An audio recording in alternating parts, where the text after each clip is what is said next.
ngayon punta na tayo dito kay ano, kay Pastor Jam kasi meron siyang live kanina, eh. Okey,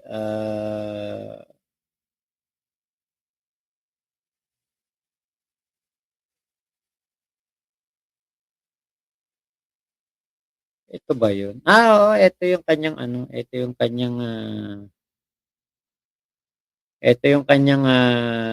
YouTube channel.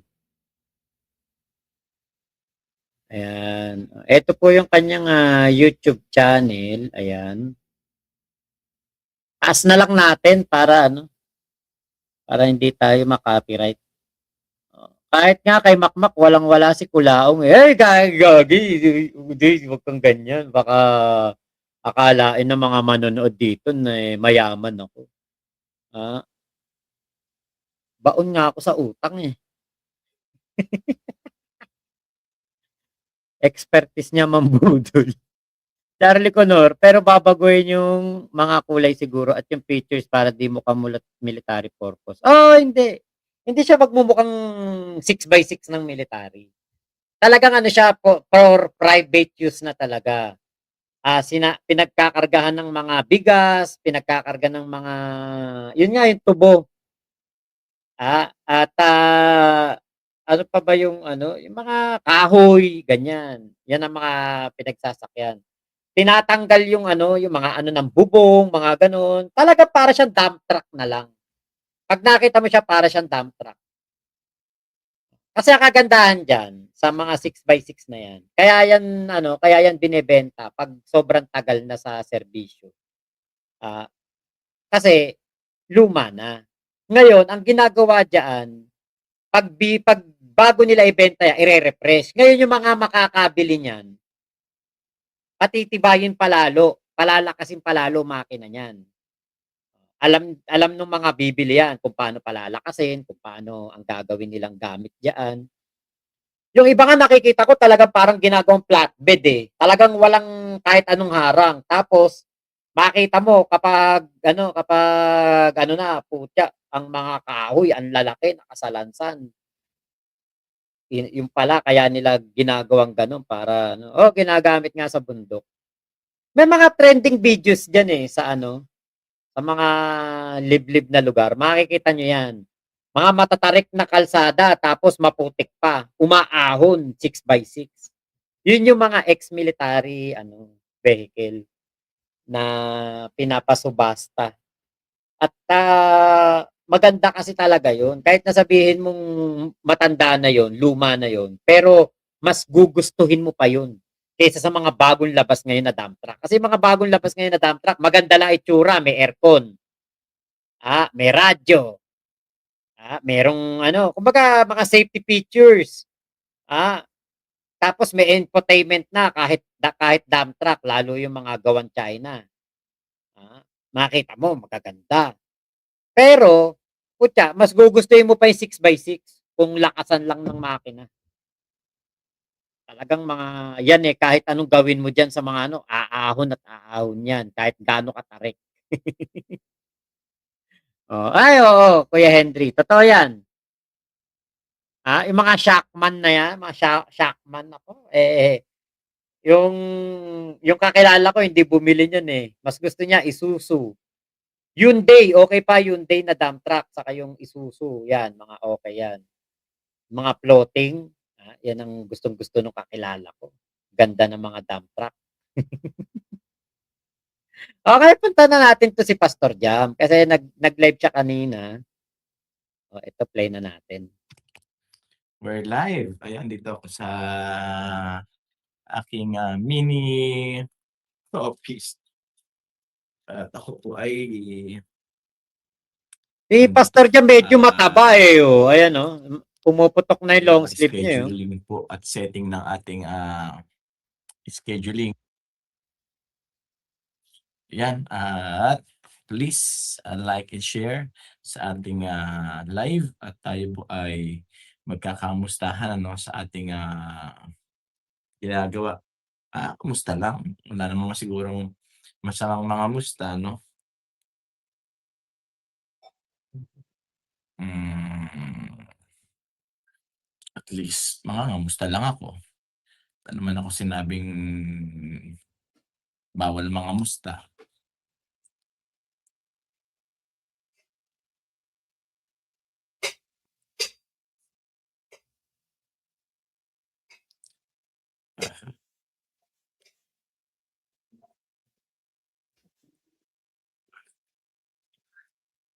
Yan.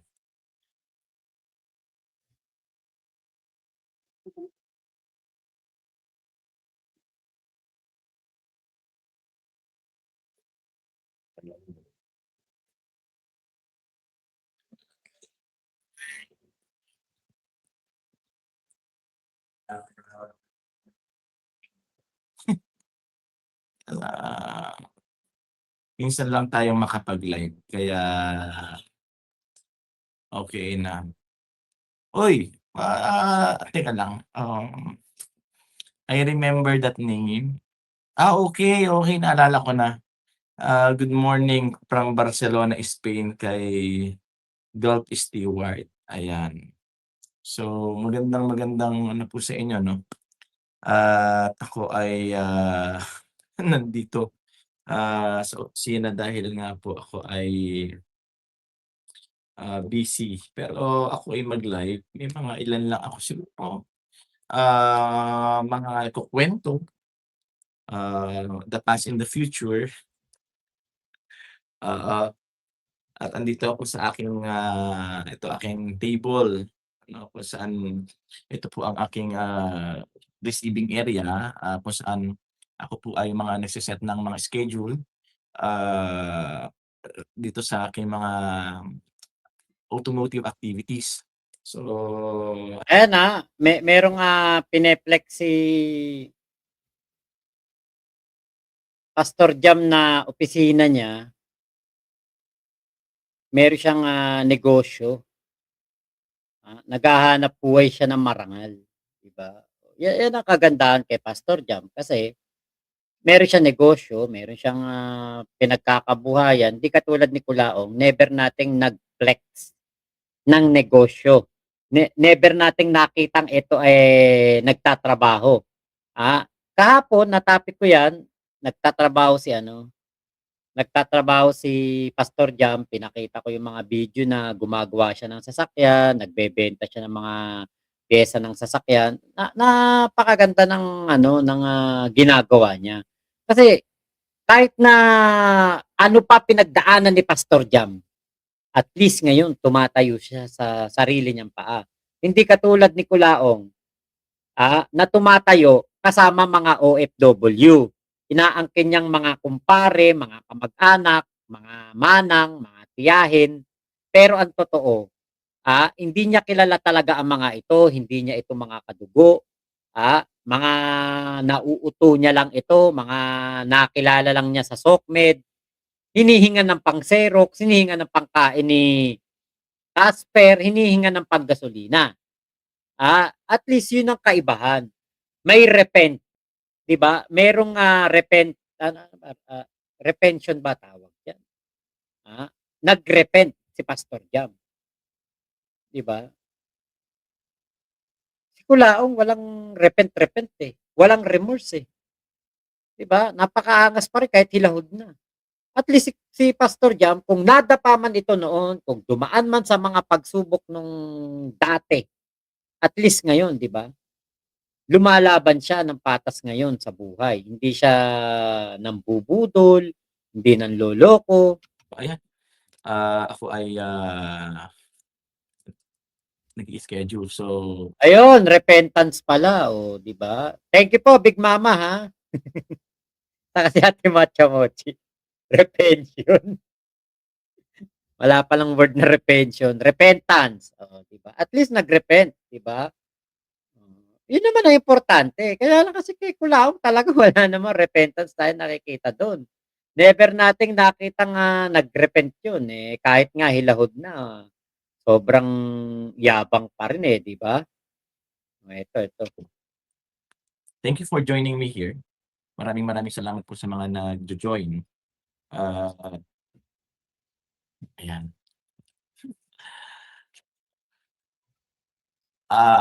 Opo, ako naman sabi ko nga, I always remember those people na nakita ko na naging part din naman kahit papaano. Sabi ko nga hindi din naman ako magiging ganito kung hindi dahil sa mga influences ng mga vlogger before. Kaya ako ay na-encourage kasi nung time of pandemic, ako ay, na-encourage na gamitin yung online platform para tawag dito, para sa pag-share nga ng word of God. Pero sabi ko nga, I'm not perfect to live doon sa standard of men. Kasi, tawag nito, naka-close knit ako kasi medyo hindi maganda yung ano, hindi maganda yung 'pag ko kasi 'to, although ayoko i-open, naka-necktie kasi ako, masyadong open. Kaya hindi ako sanay, kaya kino-close ko na lang para formally po medyo kahit paano okey naman siyang tingnan. Kaya ayun 'no, ako'y magla-live kasi, I just want to ayun, meron lang akong mga ika-clarify. Sabi ko dito naman ako mag-open kasi medyo yung mga nagko-comment sa Facebook medyo hindi ko alam kung slow, hindi ko alam kung bukas ba yung aircon ko? Ay, bukas naman. Kung hindi nila maintindihan yung sinasabi ko. Ayun, magandang araw po ano. Dito eto wala ditong ano, wala diyang super chat.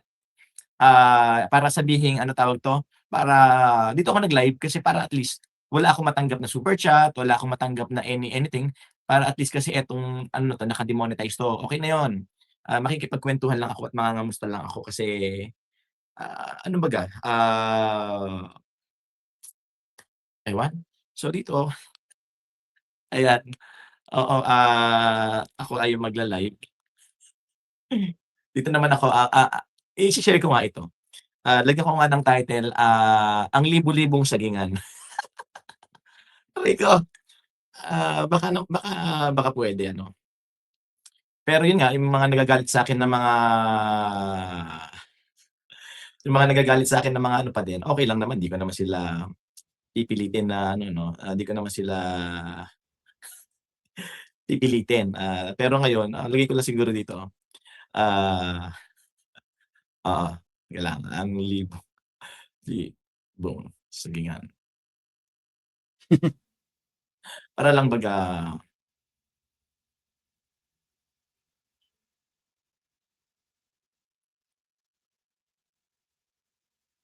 Ni-live din pala niya 'to sa ano, I watch all, his video show but I don't comment anymore. Hindi, alam niyo ano yan, eh, alam mo yung ang taong nagkamali, ang taong nagkamali, kailangan matuto ka dun sa pagkakamali na nangyari. So, kailangan mo ngayong itama yung pagkakamali na yun para sa susunod hindi na maulit pa. Are you agree with me? Kuha ako ng water saglit kasi kaya lang kasi eto yung water ko meron naman akong mga mug diyan. Pero mamaya puwede niyo namang masilip yung aking munting opisina. Eto opisina 'to. Masasabi kong, ito ay masasabi kong kahit papaano, eh, puwedeng paunladin. So, mamaya, I will tour you in our kasi may mga partners po ako dito sa business ano, ah, para at least makita ninyo, sabi ko nga po, maaaring before nagkamali din naman ako before at hindi ko naman 'yun tinatanggi. May mga pagkakamali din ako na nagawa before. Sabi ko, I only a person na hindi perpekto. Pero yung pagkakamali na yun, dapat yun yung magbibigay sa atin o sa akin ng lessons to correct doon sa mga past mistake para hindi na maulit pa.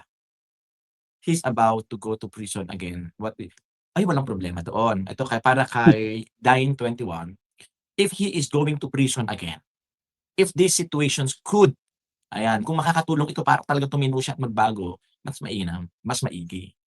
Sabi nga hindi kasi po puwedeng makuha lang sa usapan, kasi sabi nga, "Do not spare the rod of discipline." Kailangan talaga may pagdisiplina, kailangan may pag-correct. Pero dun sa correction dapat natutukto, ano.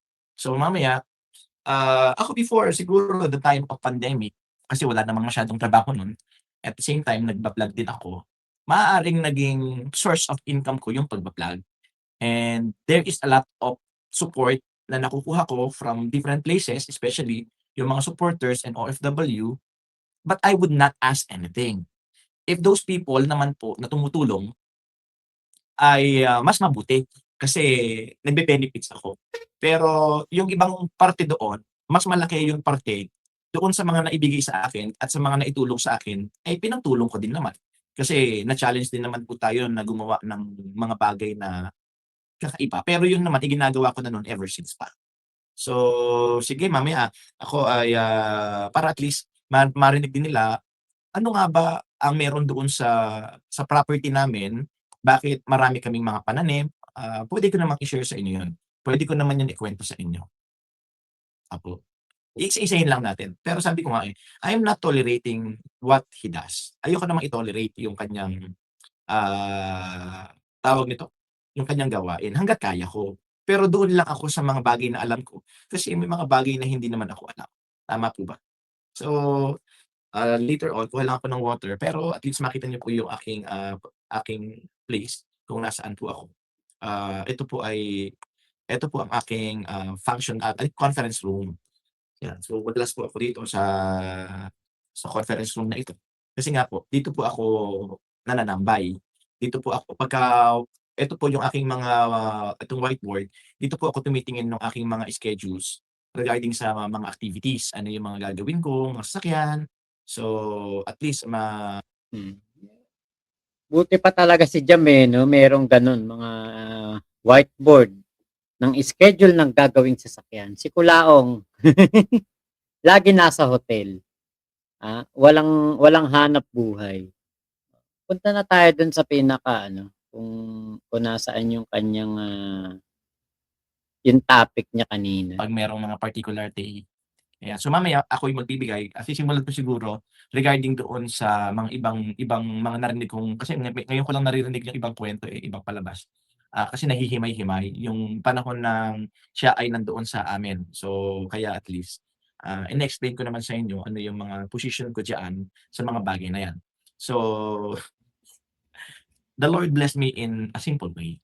The Lord bless me in this category na kasi naniniwala ako, Bible kasi ang nagsabi na kapag ikaw ay naging mapagmahal sa magulang, una, hahaba ang buhay mo, pangalawa, magtatagumpay ka.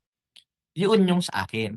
Kaya ako naniniwala ako na kung ako man nagtatagumpay sa buhay, ito ay hindi dala ng suwerte.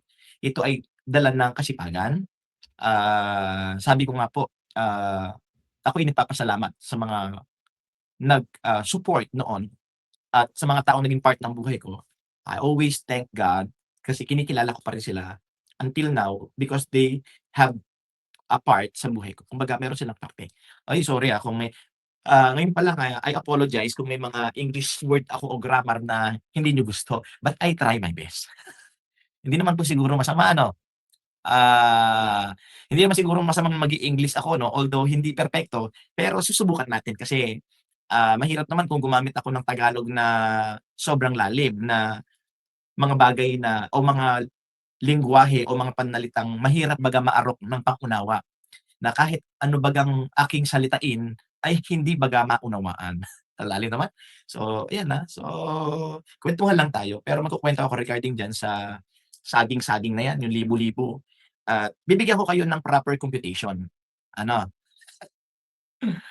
ah, hindi ko po alam, pero alam niyo po kasi ganito 'yan. Bakit ako gano'n sa aking mga kapatid? 'Yan, sige sagutin ko 'no. Ang laging i-e-explain ng aking mother, ng aking nanay, unawain mo na lang, ayan. Kapatid mo naman, gano'n.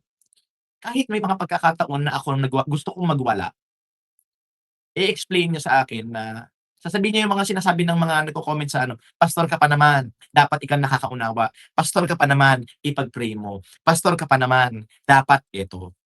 Yun nga po yung mahirap, Kasi hindi ako mag-react, maraming galit.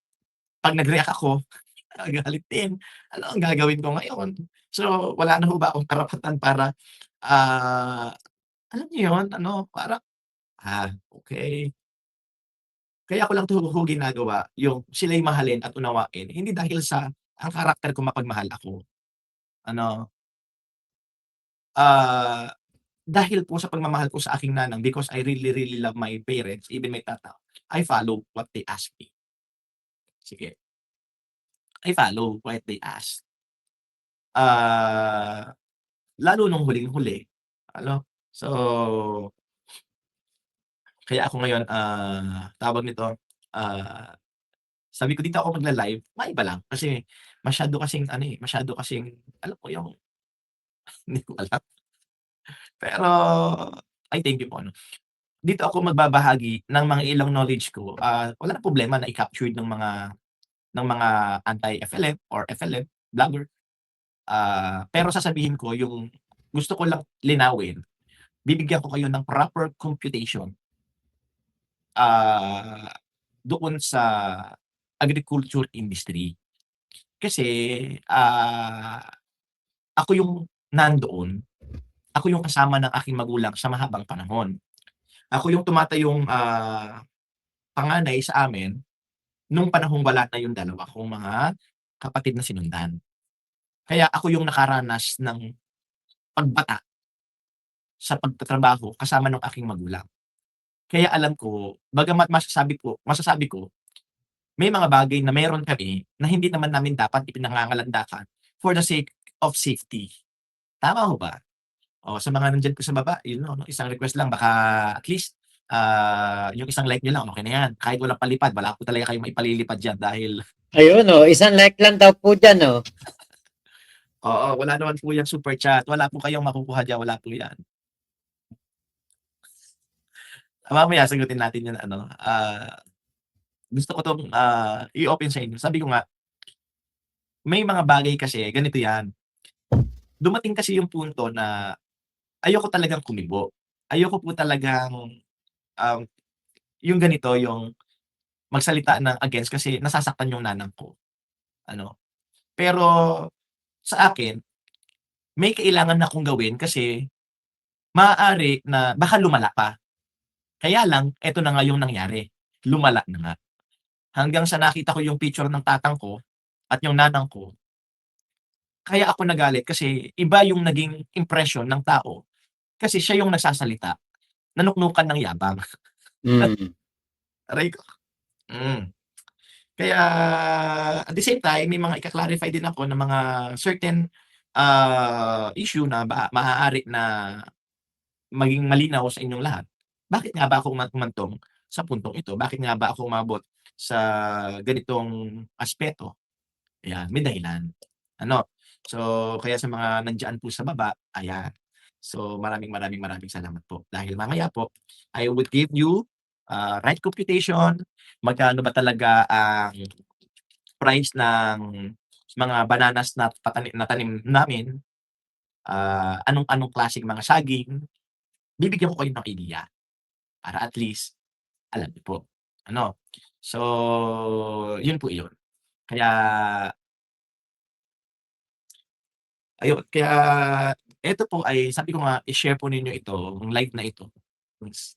Kasi tawag nito, hindi na kasi kaya ko sabi ko nga po, ako po ay kumikita sa iba't ibang paraan sa marangal na pamumuhay at Yan hindi niya eto kasi dati mo alam ko monetize 'tong ano na 'to, eh, account na 'to. Ngayon hindi na siya monetize. Oh, kahit nagre-reveal, isang hampas lupang Kulaong din ang style. Malayo naman kay Kulaong kasi si Kulaong nga po, never namang nakita natin naghahanap buhay yan, Lola Lakwatsera. Pagtagal mag-e-enjoy na si Jam sa pagla-live sa YouTube and mas marami ng info na i-di-disclose yan. Kaya nga ito, alam nyo, sa totoo lang, malaking tulong 'tong, nilalabas ni ano, ni, Jam na mga info. Although maraming may ayaw sa kanya, maraming, bumabatikos din sa kanya, ang importante dito kasi nade-debunk si Kulaong, eh. Yun ang importante sa akin, eh. Wala akong pake kung ano man ang, nakaraan ni Jam, eh. Ang importante sa akin dito, meron tayong katuwang sa pag-debunk dito kay least nakita Kulaong. niyo na sa unang part ng live na ito, kayo ay inikot ko doon sa dun yung mga gamit ko para ano, so in a few minutes may kukuwentuhan po tayo habang ako po'y nagpe-prepare. Old Testament as po yung nagiging mandato why we should support the ministry or po pwede akong ano 'no, ayun lang okey na ako ma-likes makapag-likes lang po kayo, okey na ako doon. Hindi ko naman 'yan talaga kaya po ako nag-pastor because this is my calling. Ayan, still wala po akong rights regarding sa finances. Kasi inilalayo ko po yung sarili ko yung paggagamitan ng resources, kung merong feeding program, merong puwede kang makapaghintay kasi tama. Kasi para wala pong earnings, 'yan. Para wala pong isipin ang iba na, "Uy, marami po akong isinaalang-alang para sa pamilya ko, lalo na sa magulang ko." Kaya kahit po yung personal kong buhay ay mas pinili ko po munang ihango kasi mas mahal ko po yung magulang ko. Kasi ang sabi po kasi ng Bible, for those who honor their parents, they will live long and they will success. Magandang hapon po. Ay, oo, ayan, si Makmak Pablo bumisita.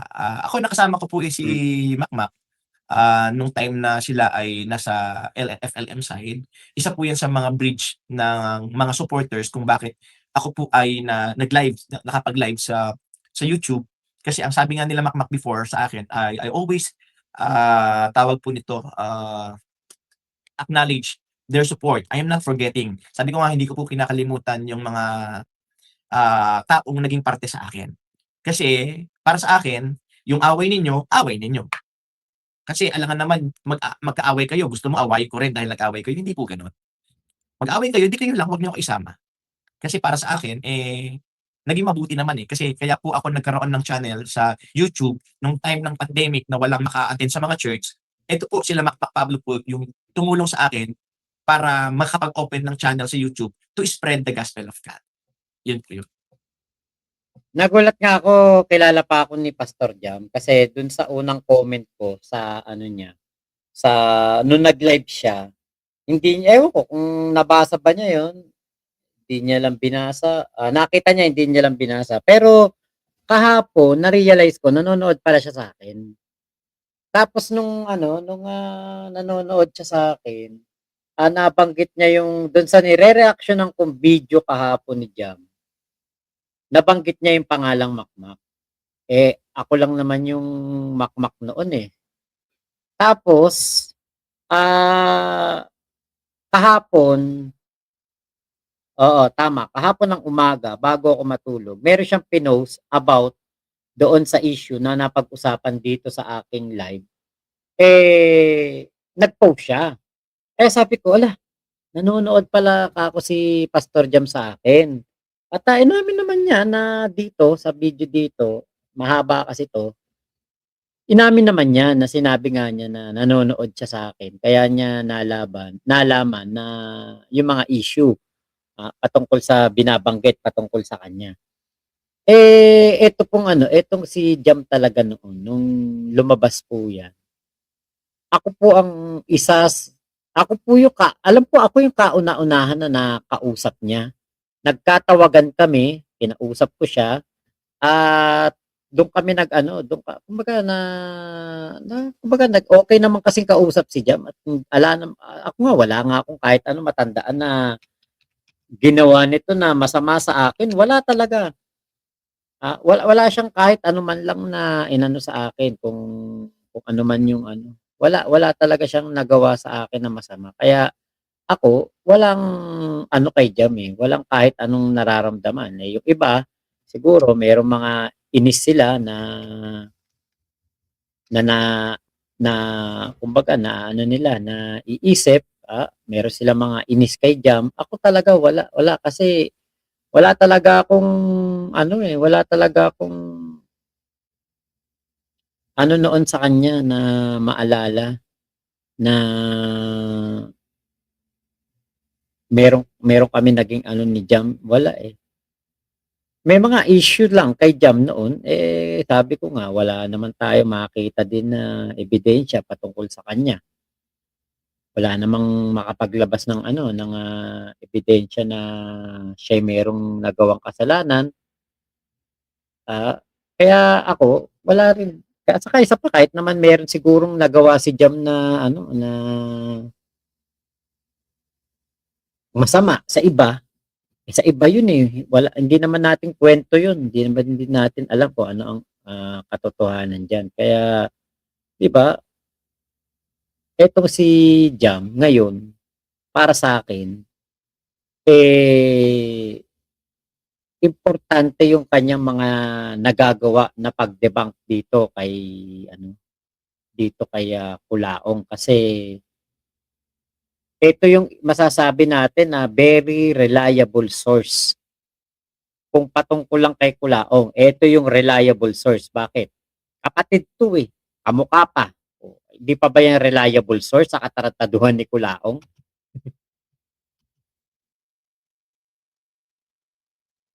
At ano, kami kami nga din ang nag-ano sa kanya na mag-live o mag-YouTube.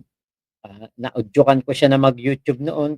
Inano ko siya, tinuruan ko kung paano gumawa ng YouTube kasi 'di pa siya marunong noon.